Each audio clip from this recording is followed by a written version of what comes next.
ଆପଣଙ୍କୁ ମୋର ହାର୍ଦ୍ଦିକ ଶୁଭେଚ୍ଛା ଓ ଅଭିନନ୍ଦନ ଜଣାଉଛି। ମୁଁ ଓ ମୋ ସାଥୀମାନେ ଏହି ଜାତୀୟ ବିଜ୍ଞାନ ଦିବସ ଅବସରରେ ଏକ ସୁନ୍ଦର ନାଟକ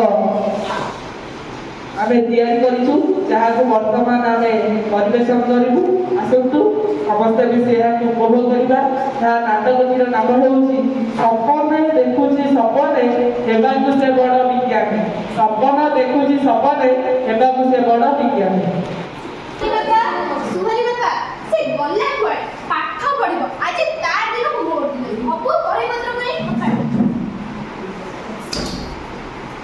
କାହିଁକି କୋଉଠି ଡାକୁଛ? ଟିକେ ତାସ୍ ଖେଳୁଥିଲି, ମତେ ଟିକେ ତାସ୍ ଖେଳେଇ ଦେଉନା। ଏତେ ଜୋର ପାଟି କରୁଛ, ଗାଁଟା ପୁରା ଫାଟି ପଡୁଛି। ଶୁଣ, ଆଜିଠାରୁ ସୁହାନୀର ପାଠ ପଢା ବନ୍ଦ ମାନେ ବନ୍ଦ। ଠିକ କଥା ନା? ଠିକ କଥା ଯେ, ହେଲେ ଛୁଆଟାର ବର୍ତ୍ତମାନ ପାଠ ପଢା ବୟସ, ତାର ପାଠ ପଢିବା ଦରକାର।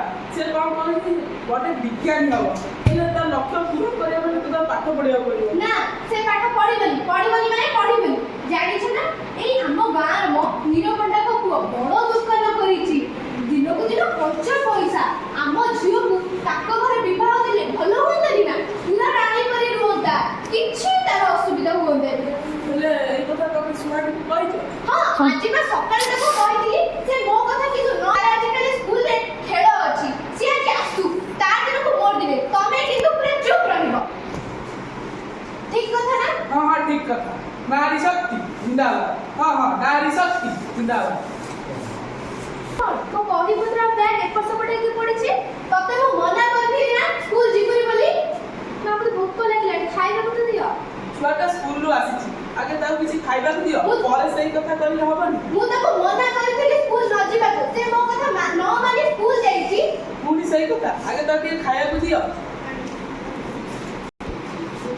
ନା ରେ, ମୋ କଥା ମାନିଯା। ଆମେ ତ ଗରିବ ଲୋକ, ଆମକୁ ଭଲ ପାତ୍ରଟେ ମିଳିଛି। ଭଲ ପାତ୍ରଟେ ମିଳିଛି, ତୁ ସେଠି ବିବାହ ହେଇଯା। ମୋ କଥା ମାନିଯା ମା, ତୁ ବିବାହ କରିଦେ।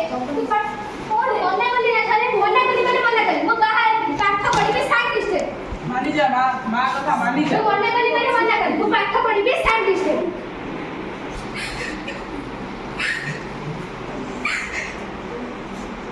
ଆରେ ସୁହାନୀ, ତମେ କଣ କାନ୍ଦୁଛ? ତମର କଣ ହେଇଛି? ମୋ ମା ମୋ ବାହାଘର ଠିକ କରିଦେଇଛନ୍ତି। ଆରେ ଆଗକୁ ତମର ସାଇନ୍ସ ଏକ୍ଜିବିସନ ଅଛି, 10,000 ସରକାର କହିଛନ୍ତି 10,000 ଟଙ୍କା ପୁରସ୍କାର ଦେବେ। ସରକାର ମାଗଣାରେ ଜୋତା, ମୌଜା, ଖାଦ୍ୟ, ପାନୀୟ, ବହି ପତ୍ର କେତେ କଣ ଦଉଛନ୍ତି। ତଥାପି କଣ ଏ ଲୋକମାନଙ୍କ ଆଖିରେ କଣ ଅନ୍ଧପୁଟୁଳି ବନ୍ଧା ଯାଇଛି? ଦେଖାଯାଉନି ନାରୀମାନେ କେତେ ଉଦ୍ଧାର ଅଛନ୍ତି। ହେଲେ ମୁଁ କଣ ବା କରିପାରିବି? ମୋ ମା ମୋର ବାହାଘର ଠିକ କରିଦେଇଛନ୍ତି। ମ୍ୟାଡାମ ନମସ୍କାର। ହଁ ନମସ୍କାର। ତମେ ରଙ୍ଗିଲା ବାବୁ, ସୁହାନୀର ବାପା। ତମେ କଣ ଜାଣିନା ବାଲ୍ୟ ବିବାହ ଆଇନଟା ତ ଅପରାଧଟେ? ତମେ ଛୋଟବେଳୁ କେମିତି ତାକୁ କହୁଛ ବାଲ୍ୟ ବିବାହ କରିବ? ମୁଁ କଣ କରିପାରିବି? ତା ମା ଯାହା କହୁଛି ସେଇଟା ହିଁ ଠିକ। ହଁ ହଁ, ଜିନ୍ଦାବାଦ।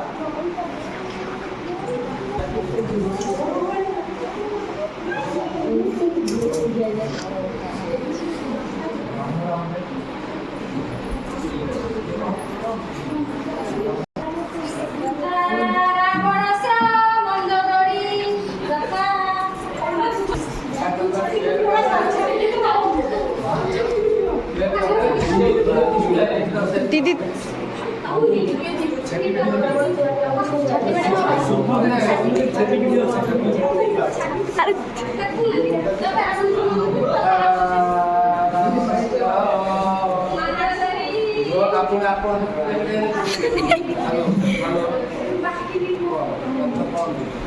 हेलो ନା, ମୁଁ ବାହାରିବିନି। ମୁଁ ପାଠ ପଢିବି। ମୁଁ ପାଠ ପଢିବି ନା।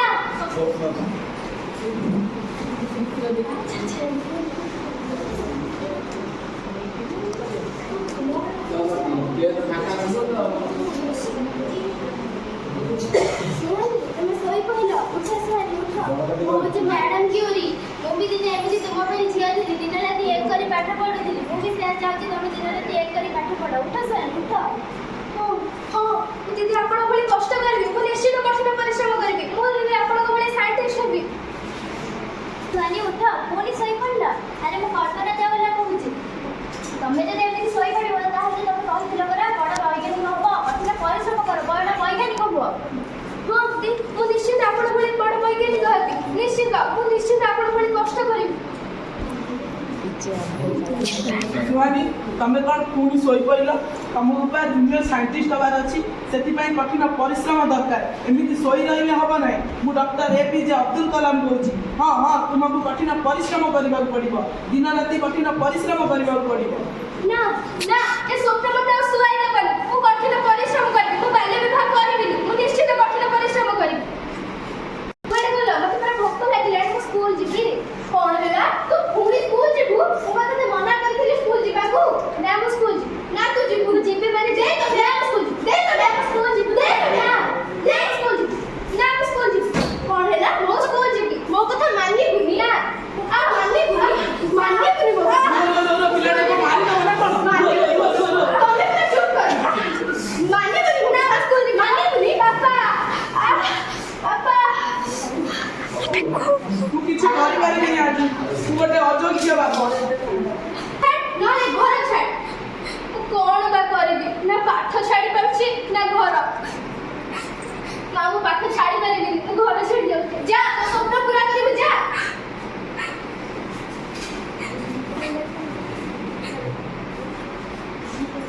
ଏ ଦୁନିଆରେ ନାରୀମାନଙ୍କୁ କାହିଁକି ପାଠ ପଢ଼ିବାକୁ ସୁଯୋଗ ଦିଆଯାଉନି?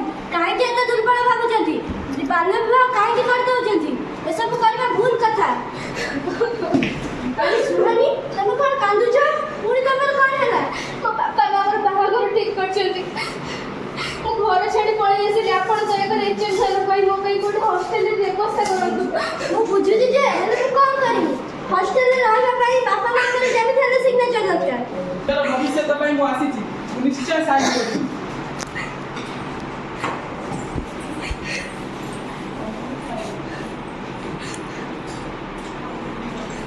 ବାପା।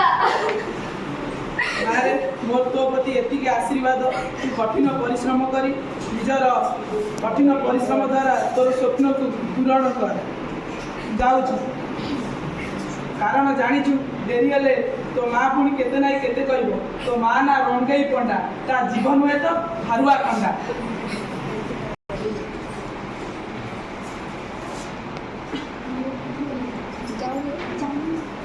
ଆରେ ସୁହାନି, ତମେ କ'ଣ କରୁଛ? ନା, ଏଇଠି ସାଇଣ୍ଟିଷ୍ଟଙ୍କ ପୂଜା କରୁଥିଲି। ତମେ ଯେଉଁ ପ୍ରୋଜେକ୍ଟ ଦେଇନଥିଲ ସାଇନ୍ସ ପ୍ରୋଜେକ୍ଟରେ, ତା ଦେହରେ ତମେ ସିଲେକ୍ଟ କରିଛ ଜୁନିୟର ସାଇଣ୍ଟିଷ୍ଟ ହବ ଏବଂ ଜାପାନ ମଧ୍ୟ ଯିବ। ସତରେ ମୋ ସ୍ୱପ୍ନ ଆଜି ସତ ହେଇଛି। ହଁ ହଁ, ସତରେ। ହେଲେ ମୋ ବାପା ମା? ବ୍ୟସ୍ତ ହୁଅ ନାହିଁ, ସ୍କୁଲ ତରଫରୁ ନିମନ୍ତ୍ରଣ ଯିବ। ତମ ବାପା ମା ନିଶ୍ଚୟ ଆସିବେ। ମା ତ ଆସିବେନି। ବ୍ୟସ୍ତ ହୁଅ ନାହିଁ, ତମେ ଜାପାନ ଯିବା କଥା ଶୁଣି ତମେ ଜଣେ ଜୁନିୟର ସାଇଣ୍ଟିଷ୍ଟ ହୋଇ ଜାଣି ସେ ନିଶ୍ଚୟ ଆସିବେ।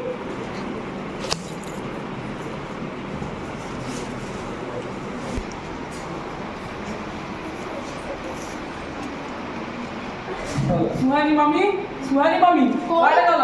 କ'ଣ ହେଲା? ଏତେ ଜୋର ପାଟିରେ ଡାକୁଛ କାହିଁକି? ଜାଣିଛ ତମ ଝିଅ ଯେଉଁ ସାଇନ୍ସ ପ୍ରୋଜେକ୍ଟ ଦେଇନଥିଲା, ତାହେଲେ ସେ ସିଲେକ୍ଟ ହେଇଛି, ଜାପାନ ଯିବ। ସେ ପୁଣି ଗୋଟେ ଜୁନିୟର ସାଇଣ୍ଟିଷ୍ଟ ମଧ୍ୟ ହେଇଛି। ସତରେ? ମୁଁ କେଡ଼େ ଭାଗ୍ୟବାନ। ମୋ ଝିଅ ଜାପାନ ଯିବ, ଜୁନିୟର ସାଇଣ୍ଟିଷ୍ଟ ହେଇଛି। ହଁ, ଆମକୁ ସ୍କୁଲରୁ ନିମନ୍ତ୍ରଣ ଆସିଥିଲା। ତାକୁ ସେଠାରେ ପୁରସ୍କୃତ କରାଯିବ। ଆମକୁ ସେଠାକୁ ଯିବାକୁ ପଡ଼ିବ। କିନ୍ତୁ ମୁଁ ତ ସ୍କୁଲରେ ପଢ଼ା ମୁଁ ମୋ ଝିଅକୁ ଦେଖାଇ ପାରିବି। ମୁଁ ତାକୁ ତ ବାଡ଼େଇକି ଘରୁ ବାହାର କରିଦେଇଥିଲି। ବ୍ୟସ୍ତ ହୁଅ ନା, ସେ ତମକୁ ନିଶ୍ଚୟ କ୍ଷମା କରିଥିବ।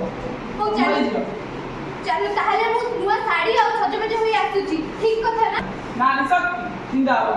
ହଁ ହଁ, ନାରୀ ଶକ୍ତି ଜିନ୍ଦାବାଦ। ଚାଲ ଆୟୋଜିତ ହୋଇଥିବା ପ୍ରୋଗ୍ରାମର ମୁଖ୍ୟ କାରଣ ହେଉଛନ୍ତି ଆମ ବିଦ୍ୟାଳୟର ଛାତ୍ରୀ ସୁହାନି ପଣ୍ଡା, ଯିଏ ସାଇନ୍ସ ପ୍ରୋଜେକ୍ଟରେ ଦେଇଥିଲେ ତାହାର ସିଲେକ୍ଟେଡ୍ ହୋଇ ଜଣେ ଜୁନିୟର ସାଇଣ୍ଟିଷ୍ଟ ହୋଇଛନ୍ତି ଏବଂ ଜାପାନ ମଧ୍ୟ ଯିବେ। ସେଥିପାଇଁ ତାଙ୍କୁ ପୁରସ୍କୃତ ଭାବେ ନିଜର ସ୍ଥାନ ଗ୍ରହଣ କଲେ।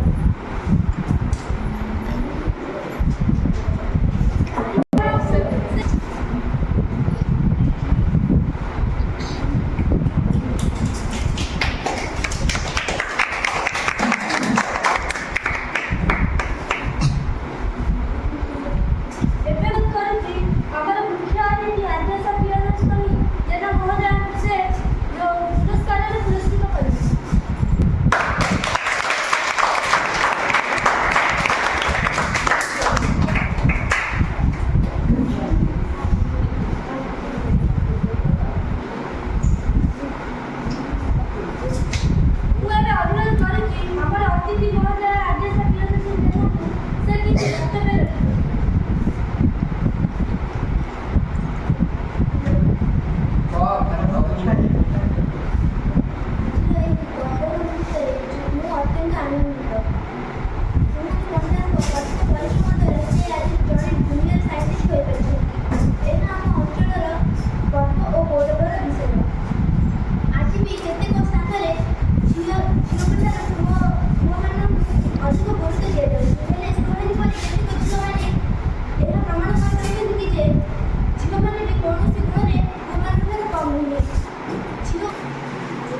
ଆଜି ମୋ ଝିଅ ଜୁନିୟର ସାଇଣ୍ଟିଷ୍ଟ ହୋଇଛି।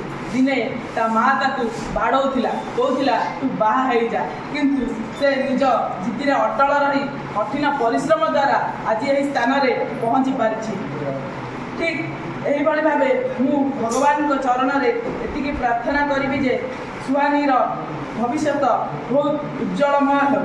ଏତିକି କହି ମୋ ବକ୍ତବ୍ୟକୁ ମୁଁ ଏଇଠାରେ ବିରାମ ଦେଉଛି। ମୁଁ ଏବେ ଅନୁରୋଧ କରୁଛି ସୁହାନୀ ପଣ୍ଡାଙ୍କର ମା ରଙ୍ଗେଇ ପଣ୍ଡାଙ୍କୁ ସେ କିଛି ବକ୍ତବ୍ୟ ରଖିବେ। ମୁଁ ଆଜି ବହୁତ ଖୁସି, କାରଣ ମୋ ଝିଅ ଜୁନିୟର ସାଇଣ୍ଟିଷ୍ଟ ଭାବେ ମନୋନୀତ ହୋଇ ଜାପାନ ଯିବ। ମୁଁ ତା ପ୍ରତି ବହୁତ ଅନ୍ୟାୟ କରିଥିଲି, ଲାଷ୍ଟକୁ ତାକୁ ଘରୁ ମାରି ତଡ଼ି ଦେଇଥିଲି। ତଥାପି ସେ ତା ସ୍ୱପ୍ନକୁ ସାକାର କରିବା ପାଇଁ ତା ଜିଦିରେ ଅଟଳ ରହି ସେ ତା ସ୍ୱପ୍ନକୁ ସାକାର କରିପାରିଛି। ମୁଁ ସମସ୍ତଙ୍କ ନିକଟରେ ଏତିକି ଅନୁରୋଧ ରଖିବି, ପୁଅମାନଙ୍କୁ ଯେତିକି ଅଧିକାର ମିଳୁଛି ଝିଅମାନଙ୍କୁ ସେତିକି ଅଧିକାର ମିଳୁ। ସେମାନେ ତାଙ୍କ ସ୍ୱପ୍ନକୁ ବି ସତ କରିବାକୁ ପଛାଇବେନି, ସେମାନେ ନିଶ୍ଚୟ ତାଙ୍କ ସ୍ୱପ୍ନକୁ ସତ କରିପାରିବେ। ମୁଁ ଏତିକି କହି ମୋ ବକ୍ତବ୍ୟ ଶେଷ। ମୁଁ ଏବେ ସୁହାନୀ ପଣ୍ଡାଙ୍କୁ ଅନୁରୋଧ କରୁଛି ସେ କିଛି ବକ୍ତବ୍ୟ ରଖିବେ। ମୁଁ ଆଉ କ'ଣ ବା କହିବି ମୋ ସଂଘର୍ଷମୟ ଜୀବନ ବିଷୟରେ। ମୋ ମା ମଧ୍ୟ ଜିଦିରେ ଅଟଳ ରହିଲେ କି ମୋତେ ବାହା ଦେବେ, ଆଉ ମୁଁ ମଧ୍ୟ ମୋ ଜିଦିରେ ଅଟଳ ରହିଲି କି ମୁଁ ପାଠ ପଢ଼ିବି। ତେଣୁ ମୁଁ ଏତିକି କହିବି କି ଝିଅମାନଙ୍କୁ ଯଦି ଅଧିକ ଟିକେ ସୁଯୋଗ ସୁବିଧା ମିଳେ ତାହେଲେ ସେ ନିଜର ଉନ୍ନତି କରିବେନି, ସାରା ବିଶ୍ୱର ଉନ୍ନତି କରିବେ। ଧନ୍ୟବାଦ।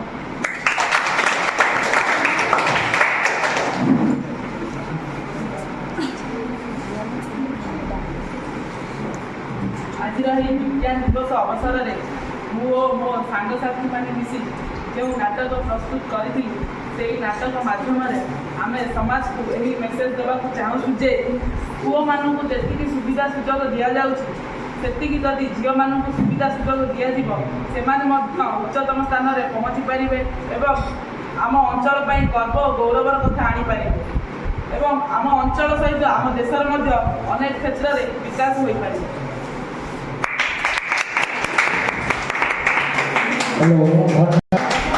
खूब कम समय